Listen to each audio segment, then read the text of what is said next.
नमस्कार। आज है 10 अगस्त, दिन बुधवार। वक्त हो गया जी बिजनेस की बहुत ही खास पेशकश इंडिया 360 का। मैं हूं दीपक डोभाल। करेंगे दिन भर की तमाम अहम खबरों का 360 डिग्री एनालिसिस आपके अपने फेवरेट शो जो है बिजनेस जगत का नंबर 1 प्राइम टाइम शो। लेकिन सबसे पहले हेडलाइंस। जी बिजनेस की मुहिम ऑपरेशन हफ्ता वसूली का बड़ा असर। आरबीआई ने डिजिटल लेंडिंग पर जारी की अंतिम गाइडलाइंस। ग्राहकों के अधिकार बढ़ाने पर फोकस। आपकी विदेश यात्रा पर सरकार रखेगी नजर। एयरलाइंस कंपनियों को सरकार को देनी होगी पूरी डिटेल। नोटिफिकेशन जारी। इंडिया 360 की खास पेशकश इंडिया @100 में आज बात करेंगे खेती किसानी की, देखेंगे 75 सालों का सफर और करेंगे चर्चा आगे की संभावनाएं और चुनौतियों पर।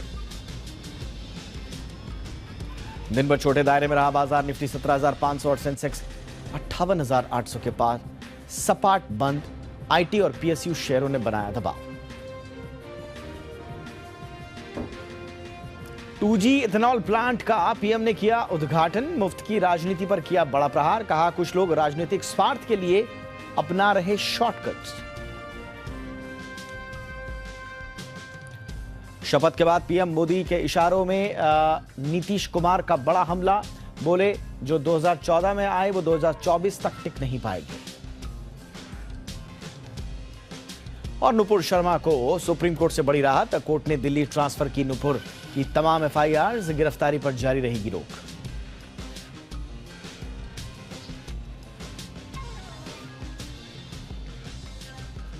दिन भर क्या हुआ जरा ये भी देख लेते हैं न्यूज अपडेट में। तो आज सुबह से ही बिहार में जारी सियासत की खबरें दिन भर छाई रही। सुबह खबर आई कि बिहार के मुख्यमंत्री 8वीं बार सीएम पद की शपथ लेने वाले हैं और करीब 2 बजे उन्होंने सीएम पद की शपथ ले भी ली। इसके साथ ही आरजेडी नेता तेजस्वी यादव ने उप मुख्यमंत्री पद की शपथ ली। शपथ के बाद तेजस्वी यादव ने नीतीश कुमार के पैर छुए और सीएम ने उन्हें गले लगा लिया।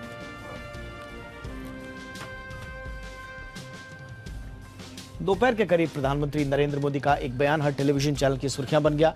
काले कपड़े पहनकर विरोध करने वाले कांग्रेस नेताओं पर तंज कसते हुए पीएम ने कहा कि 5 अगस्त को कुछ लोग काले कपड़े पहनकर काला जादू फैलाना चाहते थे। उन्हें लगता है कि काला कपड़ा पहनने से उनकी निराशा खत्म हो जाएगी, लेकिन ऐसा होने वाला नहीं है। इन लोगों को नहीं पता कि कितना भी काला जादू कर लें, झाड़ फूक कर लें, लेकिन अंधविश्वास कर लें, उन पर भरोसा नहीं करेंगे लोग।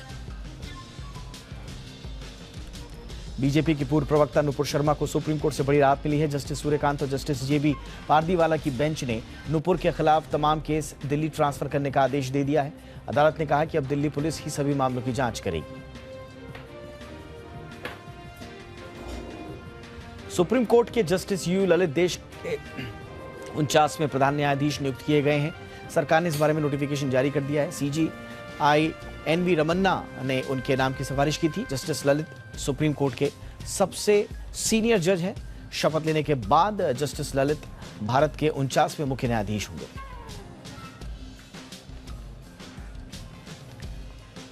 कांग्रेस अध्यक्ष के चुनाव को लेकर चर्चाएं फिर शुरू हो गई हैं। खबर है कि अगस्त से सितंबर के बीच देश के सबसे पुरानी पार्टी का नया प्रमुख चुना जा सकता है। 2019 के लोकसभा चुनाव में कांग्रेस की करारी हार के बाद राहुल गांधी ने पद से इस्तीफा दे दिया था और उसके बाद से ही राहुल की मां और रायबरेली से सांसद सोनिया गांधी अंतरिम अध्यक्ष की जिम्मेदारी संभाल रही हैं।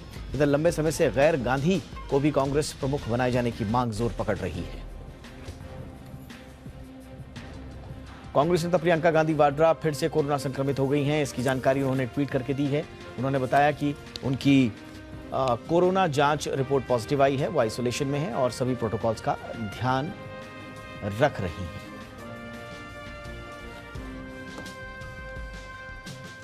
अठारह साल से बड़ी उम्र के लोग जो कोवैक्सीन और कोविशील्ड वैक्सीन लगवा चुके हैं, अब वो बूस्टर डोज के तौर पर कॉर्बेवैक्स वैक्सीन ले सकेंगे। सूत्रों के मुताबिक भारत सरकार ने कॉर्बेवैक्स बूस्टर शॉट को मान्यता दे दी है। पिछले महीने NTAGI यानी कि वैक्सीनेशन पर राष्ट्रीय तकनीकी सलाहकार समूह ने 18 साल से ज्यादा उम्र के वयस्कों के लिए कॉर्बेवैक्स को हेट्रोलोगस बूस्टर के रूप में सिफारिश की थी।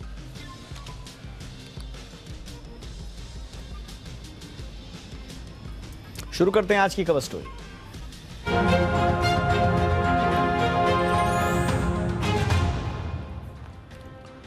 और कवर स्टोरी है जी बिजनेस की वो मुहिम जो लगातार रंग लाई है और मुहिम अब जो सबसे ज्यादा और असरदार तरीके से रंग लाई है उसके तहत अब आरबीआई की अंतिम गाइडलाइंस आ गई हैं लोन लेंडिंग एप्स के मामले में। जी बिजनेस की मुहिम ऑपरेशन हफ्ता वसूली का यह असर है।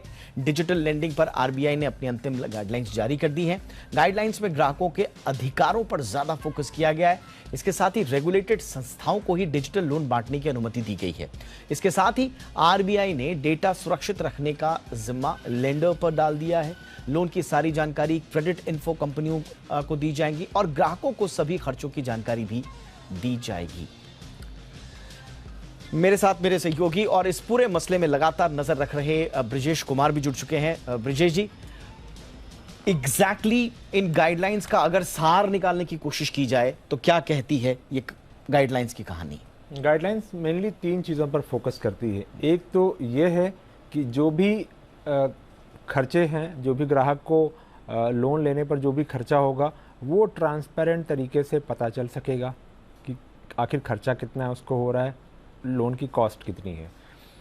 दूसरी बात तो पहला ट्रांसपेरेंसी हुआ। दूसरी बात कस्टमर प्रोटेक्शन, यानी ग्राहक के हितों की देखभाल कैसे हो, शिकायत की सुनवाई कैसे हो, उसके पास शिकायत करने के क्या क्या विकल्प होंगे, किस तरह से शिकायत कर सकता है, इस पर जोर दिया गया है।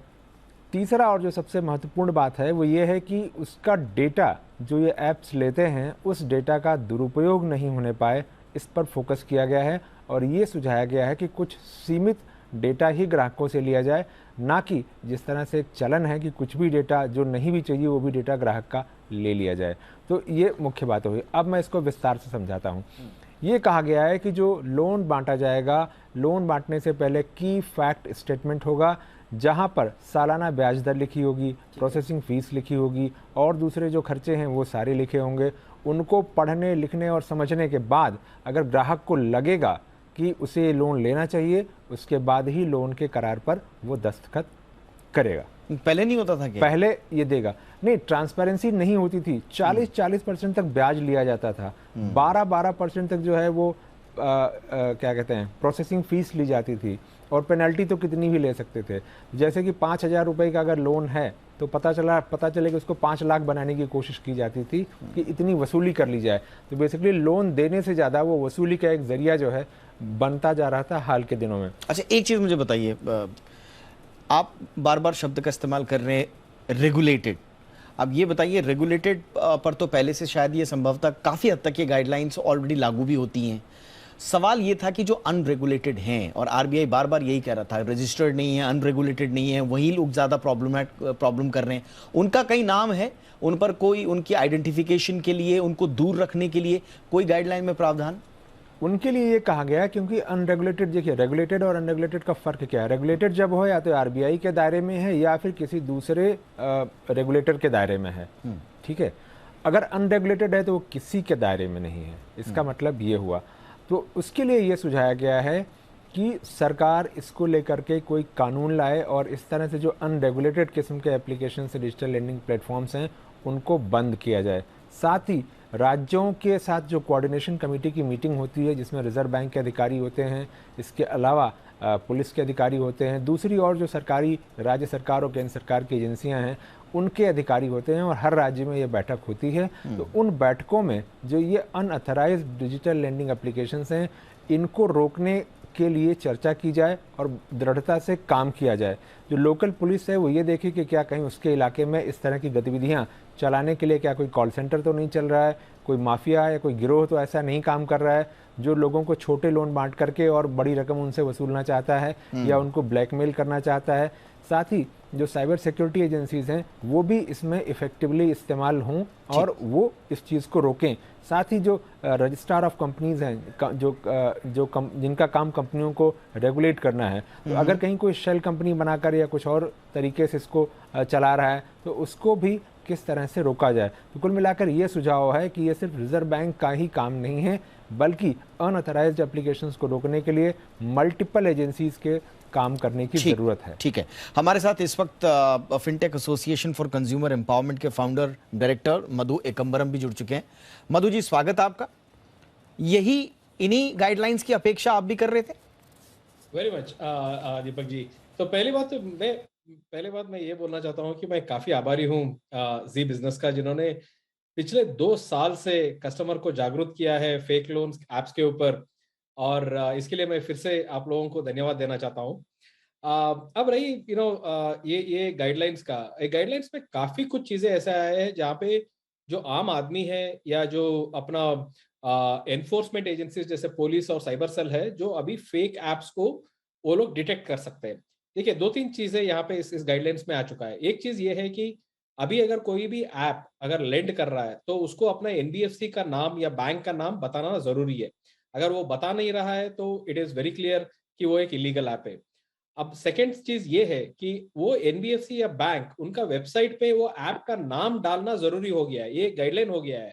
क्योंकि उसी तरह से कस्टमर को पता चलेगा कि वो ऐप लेजिटिमेट इंफॉर्मेशन दे रहा है कि नहीं दे रहा है। दूसरी चीज क्या हुआ है कि सारे जो लोन प्रोसेस है, जैसे कि उसमें लोन अग्रीमेंट रहता है, टर्म्स एंड कंडीशन रहता है, सैंक्शन लेटर्स रहता है, वो सारे चीज अभी एक लेंडर यानी कि बैंक या एनबीएफसी का ईमेल से ही जाना चाहिए कस्टमर को। पहले क्या होता था, ऐप का कोई भी एक ईमेल रहता था, उस ईमेल से वो लोग कस्टमर्स को ये इन्फॉर्मेशन भेजते थे कि ये आपका अग्रीमेंट है। वो अग्रीमेंट फर्जी हो जो भी हो, उसमें कोई भी बैंक या एनबीएफसी का नाम डाल देते थे। अभी ये क्लियर हो गया है कि अगर वो बैंक या एनबीएफसी का ईमेल से नहीं आ रहा है तो वो ऐप तो फर्जी है। साइबर सेल और पुलिस डिपार्टमेंट को ये बहुत आसान हो जाएगा देखने में कि ये ऐप लेजिटिमेट या इलेजिटिमेट है। दूसरी चीज क्या क्या क्या कहा गया है कि जो भी पैसा जो लेंडर से अभी जो कस्टमर बोरोयर के बैंक अकाउंट में जाता है, वो सिर्फ लेंडर का अकाउंट से ही जाना है। मतलब अगर एक एनबीएफसी या बैंक के अकाउंट से ही, करंट अकाउंट से ही वहां लेंडर का अकाउंट में जाना चाहिए। तो अभी क्या हो रहा था, सारे इलीगल एप्स अपना एक प्राइवेट करंट अकाउंट जो था, प्राइवेट कंपनीज का करंट अकाउंट जो रहता है, उस करंट अकाउंट से वो लोग ट्रांसफर कर रहे थे। अब जो भी एक मनी ट्रेल जो बैंक्स उसको पकड़ सकते हैं या जो अपना Madhu ji, financial intelligence unit जो भी है, मधु जी एक ये देख सकते हैं। मधु हाँ जी, बोलिए। एक चीज मैं क्लेरिफाई, एक चीज मुझे क्लेरिफाई कीजिए। ब्रिजेश जी भी मेरे साथ हैं। ब्रिजेश जी के लिए भी मेरे पास एक सवाल है। आपसे मेरा सवाल है कि ब्याज दर पर कोई कैप लगाई है या नहीं लगाई है, और चार्जेस पर कोई कैप लगाई है नहीं लगाई है? 40%, 50%, 60% ब्याज आरबीआई ने कुछ इसमें गाइडलाइंस में कहा है? नहीं, कैप कुछ नहीं लगाया गया है इसमें। तो उन्होंने ये ट्रांसपेरेंसी के ऊपर काफी जोर दिया गया है कि एक एपीआर बोलते हैं हम लोग कि सारे जो प्रोसेसिंग फी रहता है और इंटरेस्ट रेट जो भी रहता है, इन सबको एक एनुअलाइज्ड परसेंटेज में दिखाना पड़ेगा। पहले क्या होता था कि इंटरेस्ट रेट वो लोग बोलते थे कि मतलब थोड़ा 20% मुझे बताइए सर, फिर फायदा क्या हुआ अगर हमने किसी को भी ये मनमानी करने की इजाजत दे दी है या उसको गाइडलाइंस के दायरे में नहीं लाया कि आप ब्याज जितना मर्जी ले लीजिए, तो फिर फायदा क्या हुआ सर? देखिए, 2 चीजें होता है इसमें। एक चीज ये होता है कि पहले तो कस्टमर को पता लगता है कि परसेंटेज ओवरऑल कितना है। कभी क्या होता था पहले कि प्रोसेसिंग फी अलग लेते थे और इंटरेस्ट रेट को एक रेट के हिसाब से दिखाते थे। इंटरेस्ट रेट को बोलते थे कि ये 20% का इंटरेस्ट रेट है साल का, बट प्रोसेसिंग फी 10% ले लेते थे एंड एवरीथिंग। अगर उसको एनुअलाइज करते हैं तो वो दिख जाता है कि वो 100 या 150 या 200% भी होता है ऑन एनुअलाइज टर्म्स। तो कस्टमर का एक अवेयरनेस बढ़ जाता है कि ये बहुत ज्यादा ही चार्ज कर रहे हैं। दूसरी चीज क्या हुआ है, अभी सारे जो चार्जेस है, ये सारे चार्जेस एनबीएफसी बुक करना है, राइट। अभी पहले क्या होता था कि ये फीस जो भी था वो प्लेटफॉर्म कंपनी बुक करता था और एनबीएफसी सिर्फ इंटरेस्ट रेट लेते थे। अभी जब सारे प्राइजेस एनबीएफसी को लेना है तो एनबीएफसी को आरबीआई को रिपोर्ट करना होता है कि कुल मिला के पूरा कितना उन्होंने कस्टमर से कलेक्ट किया बोल के। पहले 2 कंपनियों में बढ़ जाता था ये।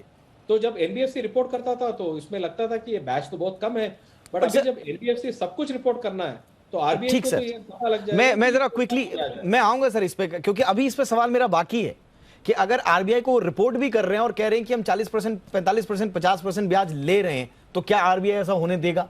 मेरा सवाल यही है। और अगर ऐसा होना देना वो चाहता है आरबीआई, तो फिर आरबीआई क्यों ऐसे ही छूट दे रहा है? दूसरा, और अगर आरबीआई इसको कर्व करना चाहता तो फिर गाइडलाइंस में क्यों नहीं लाया? एक सवाल भी बचा हुआ है, लेकिन उससे पहले ब्रिजेश जी के पास में सवाल लेकर जाऊंगा। ब्रिजेश जी, एक बहुत बड़ा पेन पॉइंट, सबसे बड़ा पेन पॉइंट ये था कि ये जो लोन ऐप्स होते थे, जब धमकाते थे किसी को तो उनकी डेटा प्राइवेसी का उल्लंघन करके, उनकी फोटो मॉर्फ करके, उनकी फोटो तक एक्सेस लेके, उनकी फाइल्स तक पहुंच के करते थे। तो डेटा प्राइवेसी पर कुछ कहा गया है इन गाइडलाइंस में या नहीं? बिल्कुल, ये सबसे अच्छी बात है जो कही गई है, और ये कहा गया है कि केवल नीड बेस्ड डेटा आप कलेक्ट करेंगे। यानी आपको नाम, पता, एज और इस तरह की जो जानकारियां हैं वो आप लीजिए। कैमरे का एक्सेस, मीडिया फाइल का एक्सेस, कॉन्टैक्ट लिस्ट का एक्सेस, कॉन्टैक्ट लिस्ट का एक्सेस और मीडिया फाइल का एक्सेस बैन किया गया, आप नहीं ले सकते। ओके, बहुत कॉन्टैक्ट, ये बहुत इंपॉर्टेंट है। बहुत क्लियरली कैमरा अच्छा। फोन, माइक्रोफोन, इस तरह की चीजों का एक्सेस वन टाइम दिया गया है। यानी जब आप कस्टमर को ऑनबोर्ड कर रहे हैं, यानी कस्टमर को जब आप जोड़ रहे हैं, जब आप उसकी केवाईसी पहली बार कर रहे हैं, उस वक्त आप एक्सेस कर सकते हैं, उसके बाद नहीं कर सकते हैं। अगर ग्राहक ने बिना जाने समझे आपको सारे एक्सेस दे दिए हैं डेटा के अपने, कि आप सब कुछ मेरा ले लीजिए, उसको बाद में रियलाइज होता है कि उसने वो भी डेटा का परमिशन दे दिया जो उसको नहीं देना चाहिए था, ग्राहक के पास ये अधिकार होगा कि वो कहे ये डेटा, ये जो परमिशन दी थी मैं इस परमिशन को रिवोक कर रहा हूँ, यानी ये परमिशन वापस ले रहा हूँ, आप ये डेटा मेरा नहीं रख सकते। डेटा डिलीट करने का भी अधिकार दिया गया है। साथ ही ये भी कहा गया कि जो भी डेटा होगा वो भारत में स्टोर करना होगा, और जो भी डेटा से जुड़ी, अगर कोई डेटा लीक होता है, डेटा से जुड़ी कोई चीज़ जानकारी बाहर जाती है, तो उसके लिए लेंडर जिम्मेदार होगा। देखिए, अच्छा लग रहा है मुझे सुनने में ब्रजेश जी, मैं सही कहूं तो, कि कोई भी मेरे फोन का कैमरा या मेरी फोटो तक नहीं पहुंच पाएगा, और गलती से अगर वो पहुंच भी गया या मैंने उसको एक्सेस दे दिया जाने अनजाने, तो मैं उसको डिलीट करवा सकता हूं। बट अगेन सर, ये तो वही है ना कि जो रेगुलेटेड है, असली कांड तो वो कर रहे हैं सर जो अनरेगुलेटेड है। वो मेरी फोटो ले लेगा, मॉर्फ कर देगा, मेरे ग्रुप में डाल देगा, मेरी फैमिली को पहुंचा देगा, मैं क्या कर लूंगा सर? ये कैसे सुनिश्चित होगा ब्रजेश जी? नहीं, ये सुनिश्चित करना, ये वही बात है कि फिर इसके लिए आरबीआई ने जैसे कहा कि ये अनरेगुलेटेड हैं, तो हमारे दायरे में शायद नहीं आएंगी, इसलिए बाकी जितनी भी एजेंसीज हैं सबको मिलकर काम करना पड़ेगा, तभी इसका सोल्यूशन निकलेगा। क्योंकि भविष्य में जिस तरह से ये बात की जा रही है कि डेटा प्राइवेसी बिल सरकार लाने वाली है, बहुत स्ट्रॉन्ग किस्म का डेटा प्राइवेसी बिल आएगा, तो रिजर्व बैंक शायद ये मानकर चल रहा है कि जब डेटा प्राइवेसी बिल आ जाएगा तो इस तरह की जो दिक्कतें हैं वो उसमें कवर कर ली जाएंगी, और ये दिक्कतें दूर हो जाएंगी। ये बात इंपॉर्टेंट इसलिए भी है, थोड़ा सा आरबीआई का ये पक्ष जरा समझना जरूरी है। पुलिसिंग का काम तो आरबीआई का नहीं है। अब अगर कोई अनरेगुलेटेड ऐप है तो उसको फिल्टर करना और उसको दूर रखना, वो थोड़ा सा पुलिस के भी दायरे में आता है, और दूसरा जो तंत्र है उसमें भी आता है। तो आरबीआई ये कह रहा है कि सबको मिलकर काम करना चाहिए। बहरहाल इस पर चर्चाएं हम आगे भी करते रहेंगे, क्योंकि अभी हमने सिर्फ लगातार इन गाइडलाइंस का विश्लेषण शुरू किया है, और जी बिजनेस पर हम लगातार इन गाइडलाइंस का बहुत ही माइन्यूटली इनका विश्लेषण भी करेंगे, और एग्जैक्टली क्या क्या आपको सहूलियतें और पावर्स मिले हैं एज अ कंज्यूमर, उनका विश्लेषण हम आपके बीच में लाते रहेंगे। लेकिन फिलहाल हमें धन्यवाद देना होगा एकम्बरम साहब को और ब्रजेश जी को, क्योंकि हमें खबरों का सिलसिला आगे भी बढ़ाना है। बहुत बहुत शुक्रिया आप दोनों का सर, आप दोनों जुड़े और गाइडलाइंस पर विश्लेषण दिया, महत्वपूर्ण चर्चा की। शुक्रिया आप दोनों का। आजादी के 75 सालों के सफर में जिस सेक्टर में सबसे ज्यादा और बड़े बदलाव देखने को मिले हैं वो है कृषि सेक्टर। देश में एक वक्त था जब देश के आधे से ज्यादा जनसंख्या कृषि पर निर्भर रहती थी। जय जवान जय किसान के नारे ने कृषि की अहमियत को देश में और बढ़ाया, लेकिन बदलते वक्त के साथ कृषि को सर्विस सेक्टर कड़ी टक्कर देता नजर आ रहा है। आज भी जीवन यापन के लिए 52% वर्कफोर्स कृषि पर निर्भर है, लेकिन ये तस्वीर बदलती जा रही है और चुनौतियां कृषि सेक्टर में लगातार बढ़ती जा रही हैं। आज भी हम कृषि को फायदे का धंधा नहीं बना पाए, जबकि हर डिबेट की, हर भाषण की, हर निबंध की शुरुआत अगर होती है तो वो यही कि भारत कृषि प्रधान देश है। तो कृषि प्रधान देश भारत में कृषि को क्या वो प्राथमिकता मिल पा रही है, इसी पर करेंगे आगे चर्चा। लेकिन पहले ये खास पेशकश में इंडिया @100 के तहत हम आपको दिखा रहे हैं कृषि के 75 सालों का सफर और उनकी चुनौतियों पर। पहले रिपोर्ट।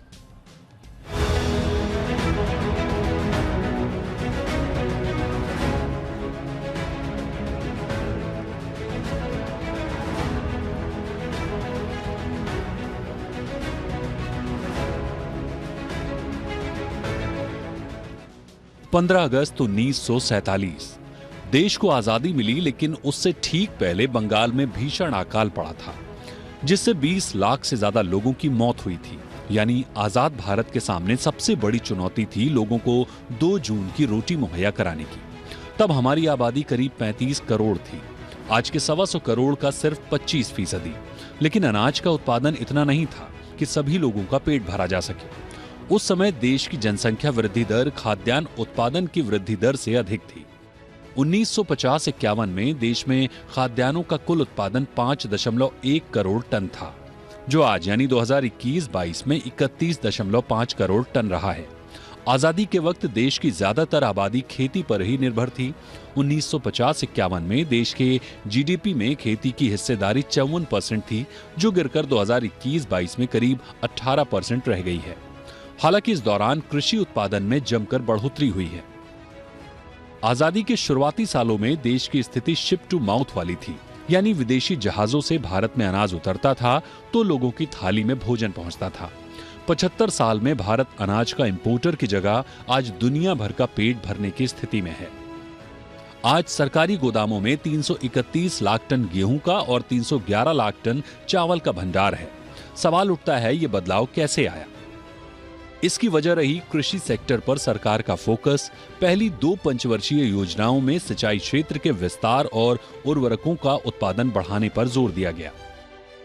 1950-51 में नाइट्रोजन फर्टिलाइजर का देश में कुल उत्पादन 17,000 टन था, जो 2021-22 में बढ़कर 137 लाख टन पर पहुंच गया। इसी तरह फॉस्फेट फर्टिलाइजर का उत्पादन 1950-51 में 21,000 टन था, जो आज बढ़कर 43.37 लाख टन पर पहुंच गया है। आजादी के समय मुश्किल से 10% खेती वाली जमीन में ही सिंचाई की सुविधा थी, जो आज 43% खेती तक ये सुविधा पहुंच चुकी है। 1960 के दशक में सरकारों ने सिंचाई और उर्वरकों के साथ साथ ज्यादा पैदावार वाली किस्मों पर अपना फोकस बढ़ाया। तत्कालीन प्रधानमंत्री लाल बहादुर शास्त्री ने मैक्सिको से गेहूं के बीजों के आयात को मंजूरी दी। इन प्रयासों के चलते बौने गेहूं का क्षेत्र 1964 से महज 4 हेक्टेयर से बढ़कर 1970 में 40 लाख हेक्टेयर तक पहुंच गया। सन 1968 में हमारे किसानों ने रिकॉर्ड 170 लाख टन गेहूं का उत्पादन किया, जबकि इससे पहले सर्वाधिक 120 लाख टन उत्पादन 1964 में हुआ था। जुलाई 1968 में तत्कालीन पीएम इंदिरा गांधी ने गेहूं क्रांति के आगाज का ऐलान कर दिया था। गेहूं और धान की पैदावार में बढ़ोतरी के साथ साथ हमारे वैज्ञानिकों ने मक्का, ज्वार और बाजरे की संकर किस्में तैयार की, जिन्होंने इन फसलों की पैदावार और उत्पादन में बढ़ोतरी के नए रास्ते खोल दिए। अक्टूबर 1968 में अमेरिका के विलियम गुआर्ड ने भारत की इस क्रांतिकारी प्रगति को नाम दिया हरित क्रांति।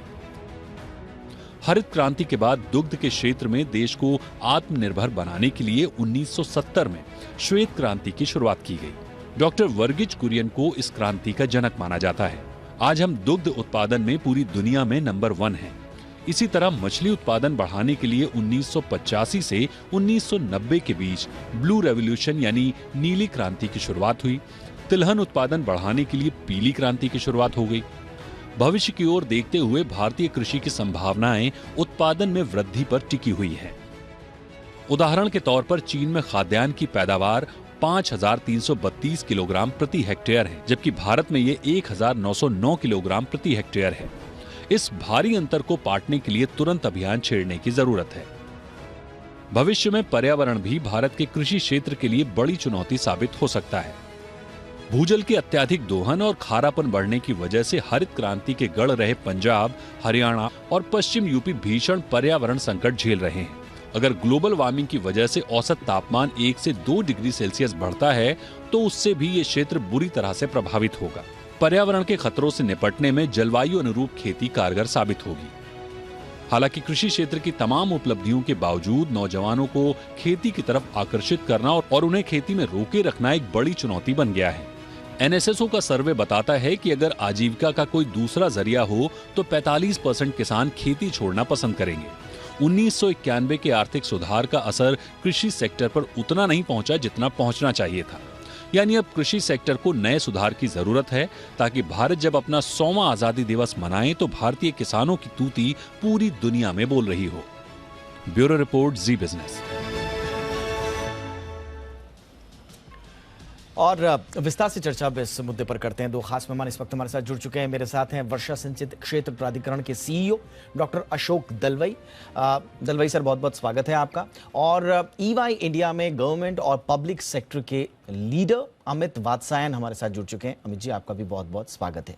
अशोक सर, आपसे चर्चा की शुरुआत करना चाहूंगा। इसमें कोई दो राय नहीं है सर, हम लगातार अपनी सीरीज में चर्चा कर भी रहे हैं और तस्वीर लगभग साफ है।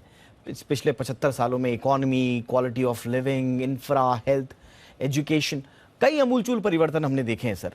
लेकिन ये जो ओवरऑल हमारी ग्रोथ की गाड़ी है, ये खेती बाड़ी से जुड़ पाई है ग्रोथ की गाड़ी की नहीं सर?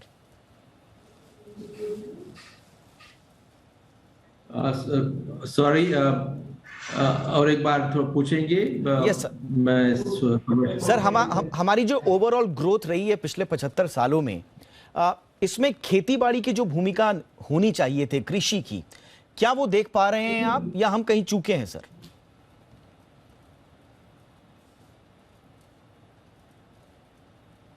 धन्यवाद। आपने जो कहा कि हमारे देश में तो वृद्धि हुई है ये 75 साल में, क्या हमारा कृषि सेक्टर का ग्रोथ रेट जो है उससे हम खुश है?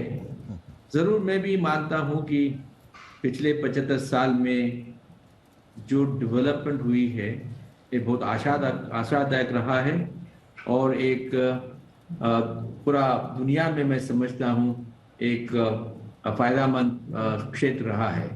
मगर ये डेवलपमेंट में जो ग्रोथ रेट जो है और भी हो सकता था और हो पाएगा, मगर हमको ये याद रखना पड़ेगा कि हमारे देश में जो पानी की आवश्यकता है कृषि के लिए, हमारे देश में उतना पानी नहीं है जितना कृषि के लिए आवश्यक है। पूरा दुनिया का अगर वाटर बॉडी आप देखेंगे, वाटर अवेलेबिलिटी देखेंगे, 2.4% मात्र हमारे देश में है, मगर ये जो कृषि क्षेत्र है वो 43% है पूरा हमारे भौगोलिक प्रदेश का। तो इन दोनों में इतना अंतर है, इसलिए तो जो मेजॉरिटी एरिया जो है मॉनसून पर निर्भर हो जाता है। यही एक कारण है कि जो ग्रोथ रेट है, जो इरिगेटेड बेल्ट में हम हासिल कर पाए हैं, उतना हम अनइरिगेटेड एरियाज में या रेनफेड एरियाज में हासिल नहीं कर पाए हैं। तो अब मैं समझता हूँ भविष्य में हमको ये रेनफेड एरियाज के लिए जो नया टेक्नोलॉजी चाहिए, अगर उस टेक्नोलॉजी पर हमारा एक जोर रहेगा और नया टेक्नोलॉजी को हम हासिल कर पाएंगे, तो यहाँ भी हमारा ग्रोथ रेट बढ़ जाएगा।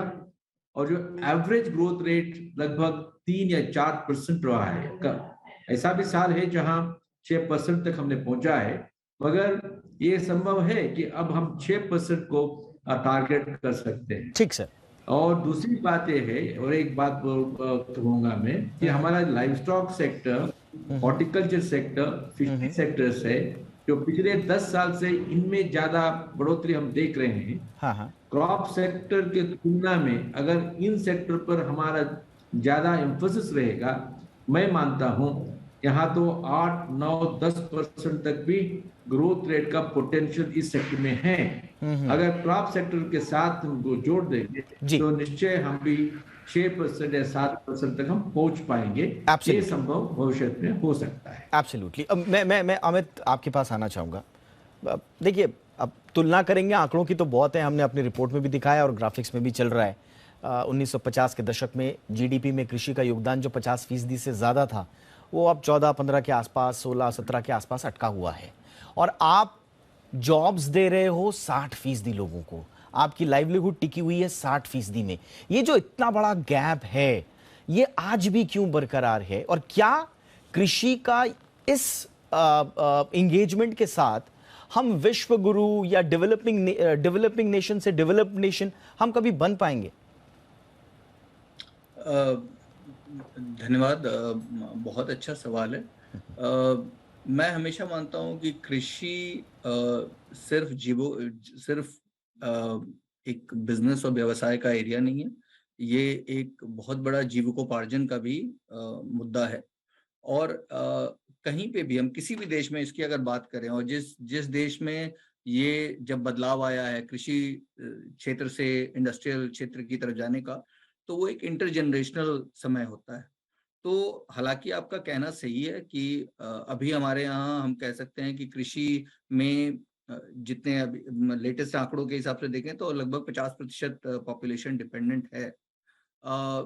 ये क्या एक आइडियल सिचुएशन है अगर देखा जाए सिर्फ एफिशिएंसी की वस्तुस्थिति से?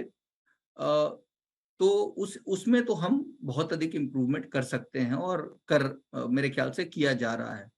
लेकिन वो एक ऐसी वस्तुस्थिति नहीं है जहां पे बदलाव तुरंत किया जा सकता है। एवरेज आज के दिन में जो किसान की उम्र है वो 40 के ऊपर है।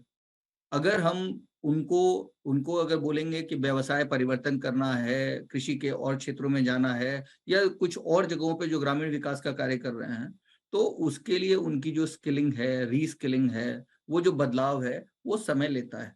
तो भारत को जो बैलेंसिंग एक्ट करना है, वो बहुत इंपॉर्टेंट है कि एक तरफ कृषि का विकास हो एफिशिएंसी के पर्सपेक्टिव से, जैसा कि दलवी साहब कह रहे थे कि जो हम डाइवर्सिफाई करें अपना एग्रीकल्चर, जो अभी हम जो ग्रेन पे प्रोडक्शन कर रहे हैं या सीरियल्स का प्रोडक्शन कर रहे हैं, उसके साथ जो फल और सब्जियां हैं उनके ऊपर, जो स्पाइसेस हैं उनके ऊपर ग्रोथ कराएं, क्योंकि उसमें रिटर्न फार्मर को किसानों को बेहतर है और उसके साथ रिटर्न ओवरऑल जीडीपी में कंट्रीब्यूशन बेहतर है।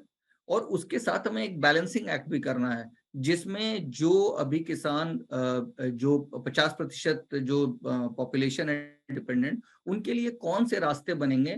कुछ तो एग्रीकल्चर में ही बनेंगे, मतलब agriculture as an engine of growth. हम क्लस्टर डेवलप करेंगे, उसके साथ एग्रो प्रोसेसिंग होगी, वैल्यू चेन होगा, जो कि हमने अभी कम करा है भारत में, प्रोडक्शन पर अधिक फोकस करा था। और साथ में अलग और भी उपाय करने पड़ेंगे ग्रामीण विकास में, जहां पे अलग अलग sources of employment and revenue आए, इनकम आए किसानों को। एब्सोल्युटली। लेकिन दलवाई से बार बार एक बिल्कुल जिसको कहते हैं ना कि जादू की छड़ी वाला जो रेमेडी दी जाती है, वो यही है कि आप लगातार उपज को बढ़ाइए। अब अगर हम आज चीन की स्टडी करते हैं, हम अमेरिका की स्टडी करते हैं, हमारे देश में कम अगर आप कृषि उत्पादन का उपज का अगर आप स्थिति देखें तो चीन, ब्राजील और अमेरिका जैसे बड़े कृषि उत्पादक देशों की तुलना में भारत की कृषि उपज बहुत कम है।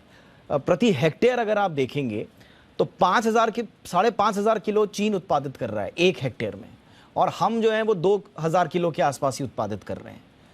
आप वर्कफोर्स देखिए कितनी इंगेज्ड है हमारे देश में, 60% लोग लगे हुए हैं खेती में, आबादी का एक बहुत बड़ा हिस्सा खेती में लगा हुआ है, उसके बावजूद हम पैदा नहीं कर पा रहे हैं। अमेरिका में 5%, 6% लोग लगे हुए हैं, वो हमसे ज्यादा उत्पादित कर दे रहे हैं। तो ये उपज का जो पूरा का पूरा मैट्रिक्स है, इसको हम कैसे बढ़ा पाएंगे सर? दलवाई सर, मुझे लगता है दलवाई साहब तक अब हमारी आवाज नहीं जा पा रही है। अमित, मैं सेम सवाल के साथ आपके पास आ पाऊंगा। क्या हमारे पास वो विजन है, वो एक्शन है कि हम ये उपज बढ़ा पाएं? ये बहुत अच्छा आपने मुद्दा उठाया है। मेरे हिसाब से विजन अगर देखा जाए, एक एग्रीकल्चर ऐसा क्षेत्र नहीं है जहाँ पे सिर्फ एक विजन है।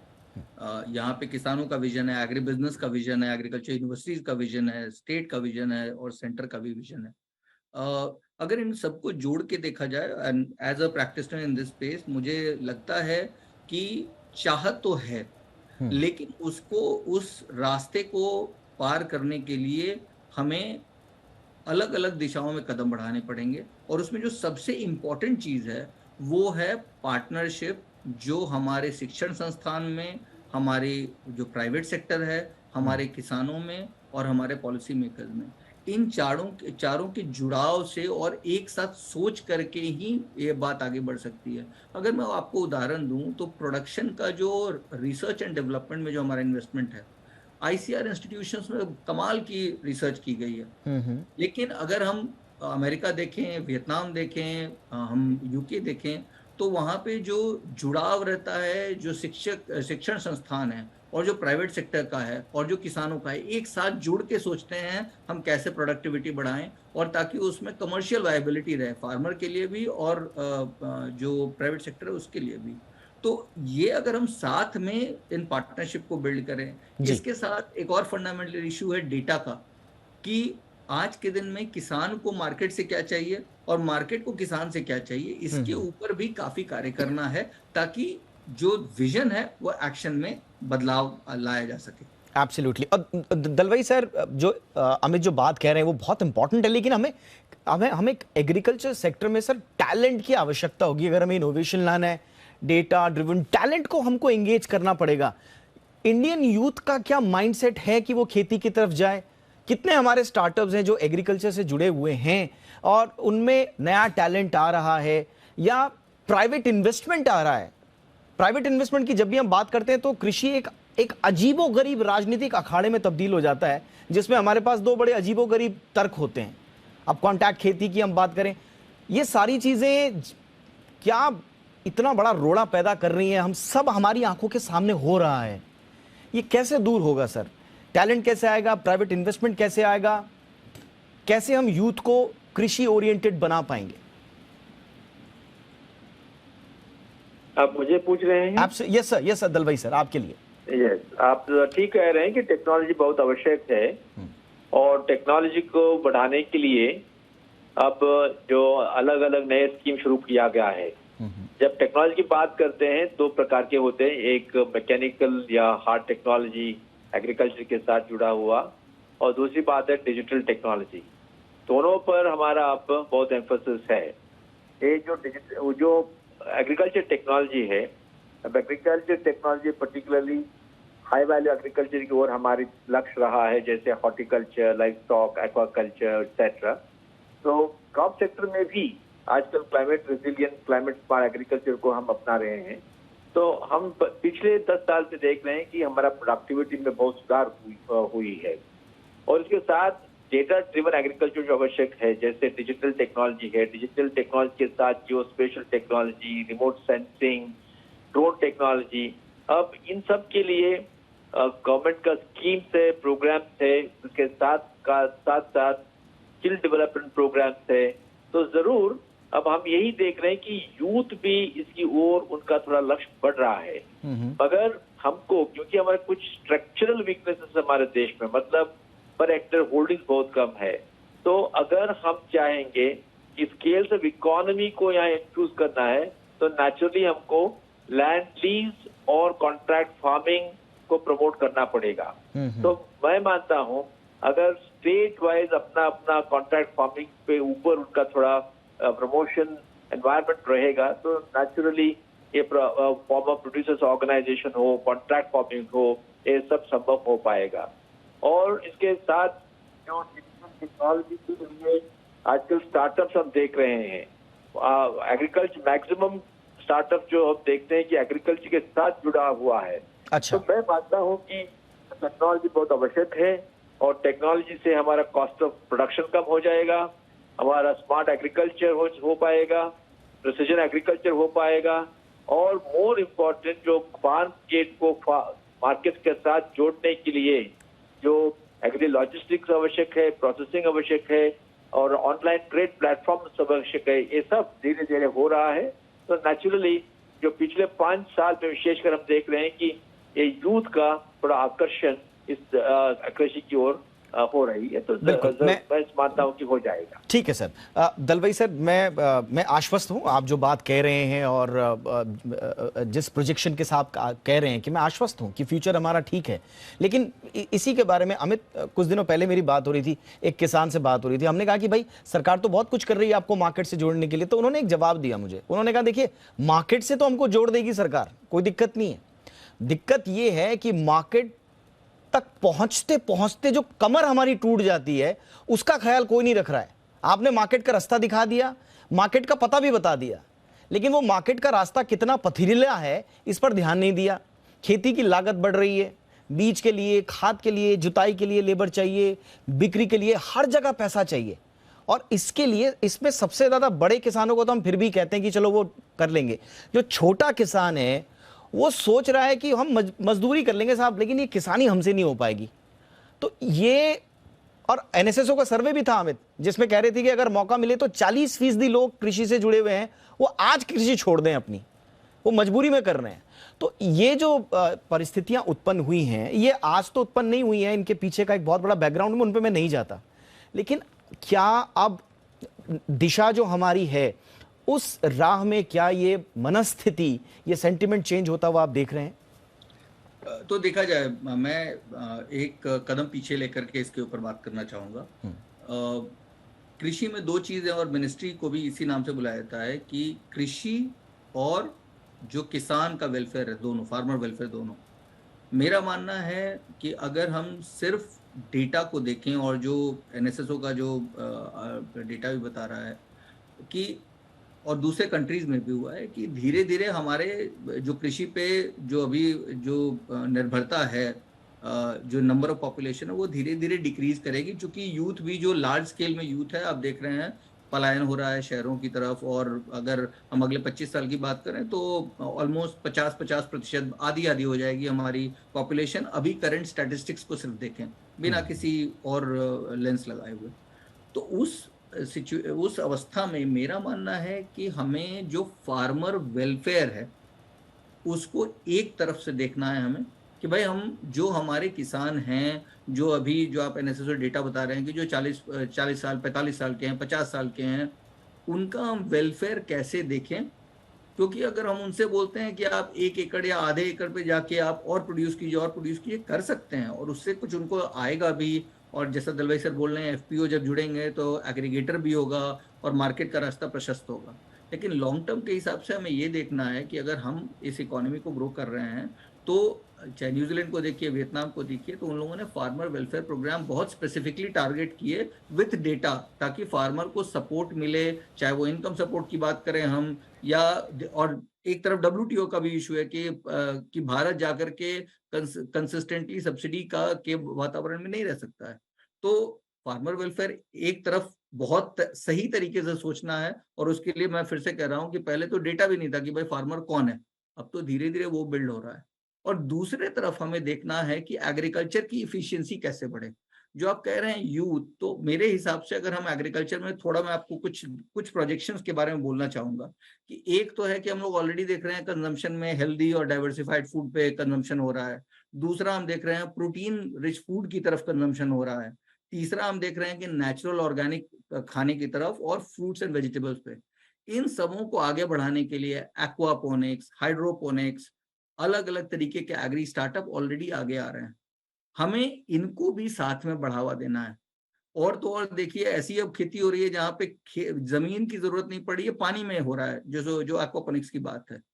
तो इन सबों में इन्वेस्टमेंट चाहिए, इनके लिए इन्वेस्टमेंट का प्रशस्तीकरण करना बहुत जरूरी है, ताकि हमारा एग्रीकल्चर भी वर्ल्ड क्लास हो। और हम अपना ये ध्यान रखें कि अगर अगले 25 साल में हम लोग एग्रीकल्चर एक्सपोर्ट की one of the top economy होनी चाहिए। yes. तो ये दोनों को हमें बैलेंस करके लेकिन फोकस तरीके से एड्रेस करना बिल्कुल पड़ेगा। सर, फूड बास्केट बनना पड़ेगा हमें, अगर हम चाह रहे हैं कि 2050 तक हमारे जो प्रोजेक्शंस हैं वो हम पूरे कर पाएं। देखिए, जिस दिन भारत विकसित देशों की श्रेणी में आ जाएगा ना, यकीन मानिए कृषि का योगदान बहुत बड़ा उसमें होने वाला है, और उसके लिए हमें एक क्रांतिकारी परिवर्तन लाना पड़ेगा। अभी हमने थोड़ा सा चैलेंजेस की बात करी, लेकिन देखिए हमारे यहाँ दुनिया में कुल जलवायु क्षेत्र जो हैं, जलवायु क्षेत्र वो 15 हैं, 15 के आसपास होंगे। हमारे यहाँ भारत में सिर्फ कृषि जलवायु क्षेत्र 20 हैं सर, सबसे ज्यादा 20 कृषि जलवायु क्षेत्र। इतना डाइवर्सिटी है, शानदार। चीन आज उपज में हमसे ज्यादा है, लेकिन खेती प्रति हेक्टेयर उपज में वो हमसे वो बहुत ज्यादा होगा, लेकिन खेती लायक जमीन सर हमारे यहाँ चीन से ज्यादा है। अगर हम बात कर रहे थे कि 60% जो हमारी कृषि है वो मानसून पर निर्भर है, लेकिन 40% तो है ना सर जहां पर हमने सिंचाई के साधन उपलब्ध करा दिए हैं। उस 40% में भी हम क्या कर रहे हैं?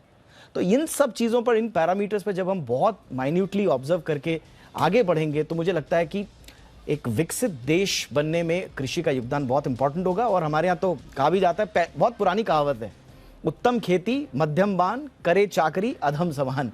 यानी कि खेती ही, पहले से कहा जाता है कि खेती ही आजीविका का सर्वश्रेष्ठ साधन है। आप बाद में व्यापार करिएगा, बाद में आप नौकरी कीजिएगा, तो खेती अगर कर पा रहे हैं तो वो श्रेष्ठ आजीविका का साधन है। ये कहावत चरितार्थ भी हो जाएगी अगर हमने वक्त रहते एक्शन और विजन अपना दुरुस्त किया। बहरहाल बहुत बहुत शुक्रिया आप दोनों का। Amit, thank you so much, आपने वक्त निकाला। Dalwai sir, thank you so much, आपने भी हमारे लिए वक्त निकाला। सरकार ने एयरलाइंस के किराए पर लगी कैप 31 अगस्त से हटाने का ऐलान किया है। कोरोना संक्रमण शुरू होने के बाद सरकार ने हवाई किराए की एक सीमा तय की थी। एविएशन मिनिस्टर ज्योतिरादित्य सिंधिया ने कहा कि बढ़ती डिमांड और एटीएफ की कीमतों में तेजी को देखते हुए फैसला किया गया है। इस साल फरवरी में रूस यूक्रेन युद्ध शुरू होने के कारण एयर एटीएफ की कीमत बढ़कर रिकॉर्ड लेवल पर पहुंच गई थी। हालांकि पिछले कुछ हफ्तों में इसकी कीमतों में नरमी आई है। आपकी विदेश यात्रा पर सरकार की नजर होगी। आप विदेश में कहां जा रहे हैं, किस वजह से जा रहे हैं, ये पूरी डिटेल सरकार के पास पहुंच जाएगी। सरकार ने इसके लिए एयरलाइंस को निर्देश जारी किए हैं। आखिर क्यों सरकार ने ये फैसला किया और क्या है इसके मायने, देखिए इस रिपोर्ट में।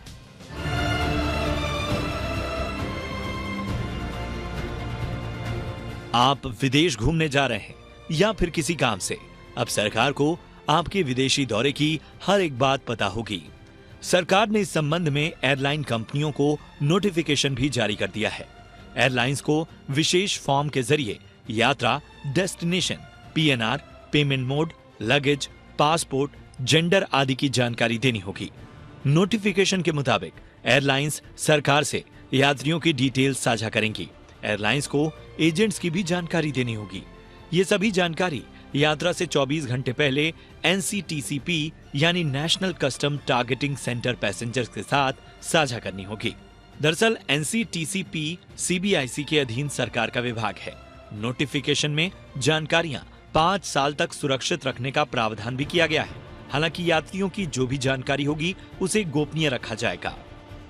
अब आपको बताते हैं कि आखिर क्यों सरकार आपकी विदेश यात्रा की डिटेल्स जमा कर रही है। दरअसल सरकार रिस्क एनालिसिस करना चाहती है ताकि फ्रॉड जैसी स्थिति के बाद देश छोड़कर भागने वालों पर नजर रखने में मदद हो। इसके साथ ही आयकर दाताओं का डेटा टैली करने में इस तरह की जानकारी का इस्तेमाल किया जा सके ताकि ITR में गलत रिटर्न भरने वालों पर शिकंजा कसा जा सके। विदेश जाने और आने वालों का डेटा सरकार को कई तरह की स्मगलिंग रोकने में मदद करेगा। 5 साल पहले बजट में इसकी घोषणा की गई थी। अब जाकर ये फ्रेमवर्क तैयार हुआ है। इस फैसले के साथ ही भारत अंतर्राष्ट्रीय हवाई यात्रियों का ब्यौरा इकट्ठा करने वाले 60 देशों की सूची में शामिल हो गया है। अम्बरीश पांडे, जी मीडिया। क्या सरकारी नौकरियों में भी परफॉर्मेंस लिंक्ड इंक्रीमेंट की तैयारी की जा रही है और क्या 8th पे कमीशन आएगा? ये सवाल हम इसलिए उठा रहे हैं क्योंकि कहा ही जा रहा है कि सरकार के पास 8वां पे कमीशन बनाने का कोई प्रस्ताव नहीं है और बाकायदा संसद में उसने ये जवाब दिया है। हालांकि ये भी कहा जा रहा है कि सरकार की ओर से ये तकनीकी जवाब था और वाकई में ऐसा प्रस्ताव नहीं है, लेकिन फिर भी सरकार पे कमीशन अगर नहीं लाएगी तो नई व्यवस्था क्या होगी? तमाम सवाल उठ रहे हैं इस पूरी बहस में। इस रिपोर्ट के जरिए आप समझने की कोशिश कीजिए पूरा मुद्दा।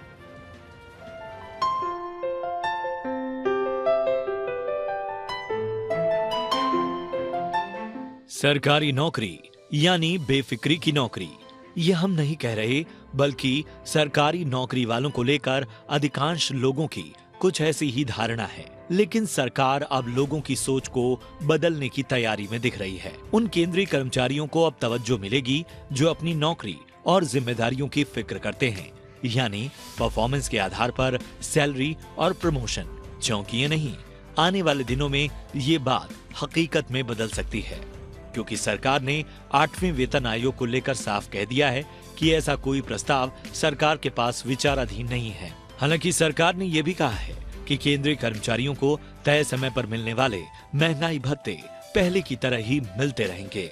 फिलहाल अगर सरकार परफॉर्मेंस लिंक्ड इंक्रीमेंट का नियम लागू करती है तो 48 लाख से अधिक केंद्रीय कर्मचारियों पर इसका सीधा असर पड़ेगा। पे कमीशन की बात करें तो अब तक कुल 7 पे कमीशन आ चुके हैं। पहला पे कमीशन जनवरी 1946 में बना था और 7वां पे कमीशन 28 फरवरी 2014 को गठित हुआ था, जिसे 2016 में मंजूरी मिली। दरअसल हर 10 साल पर वेतन आयोग का गठन होता है। 8वें वेतन आयोग को 2026 में आना प्रस्तावित है, लेकिन इसकी तैयारियां पहले से शुरू हो जाती हैं। फिलहाल तो सरकार परफॉर्मेंस लिंक्ड इंक्रीमेंट को लेकर कमर कसती दिख रही है, क्योंकि सरकार एक तय समय सीमा तक डीए में बढ़ोतरी के बाद सैलरी में ऑटोमेटिक रिवीजन का खाका तैयार कर रही है, ताकि समय समय पर मैट्रिक्स के आधार पर अच्छे कर्मचारियों को प्रोत्साहित किया जा सके। पे कमीशन को लेकर कुछ तकनीकी खामियां रही हैं, जिसे सरकार सुधारना चाहती है। ऐसे में खबरों के मुताबिक सरकार पूर्व वित्त मंत्री अरुण जेटली के सुझाए गए फॉर्मूले पर भी विचार कर रही है, जिसमें कर्मचारियों का वेतन उनकी परफॉर्मेंस के आधार पर बढ़ाए जाने की बात कही गई है। इसे एक्रोइड फॉर्मूले का नाम दिया गया है। इसका मकसद है छोटे पद के कर्मियों के वेतन में भी सम्मानजनक बढ़ोतरी की जा सके, क्योंकि मौजूदा पे कमीशन में सैलरी स्ट्रक्चर का जो सिस्टम है उसमें कम सैलरी वालों की बजाय हाई सैलरी वाले कर्मचारियों को ज्यादा फायदा मिलता है। एक्रोइड फॉर्मूले के फायदे की बात करें तो परफॉर्मेंस लिंक्ड इंक्रीमेंट में सबसे बड़ा इंपैक्ट ये पड़ेगा कि इससे सरकारी कामकाज में सुधार आएगा। मेहनती और काम के प्रति ईमानदार कर्मचारियों को इससे प्रोत्साहन मिलेगा। धूल खाती फाइलों का तेजी से निपटारा होगा। निकम्मे कर्मचारियों की पहचान हो सकेगी। जिम्मेदारी से काम करने वाले कर्मचारियों का हौसला और मनोबल बढ़ेगा। सरकारी कामकाज में लेट लतीफी से आने का चलन कम हो जाएगा। साथ ही इससे लाल फीताशाही कल्चर में भी कमी आएगी। ब्यूरो रिपोर्ट, जी मीडिया। इंडिया 360 में आज बस इतना ही। इजाजत दें। हैशटैग याद रखिए, #ZIndia360। कोई राय, कोई सुझाव हो तो जरूर भेजिएगा। नमस्कार।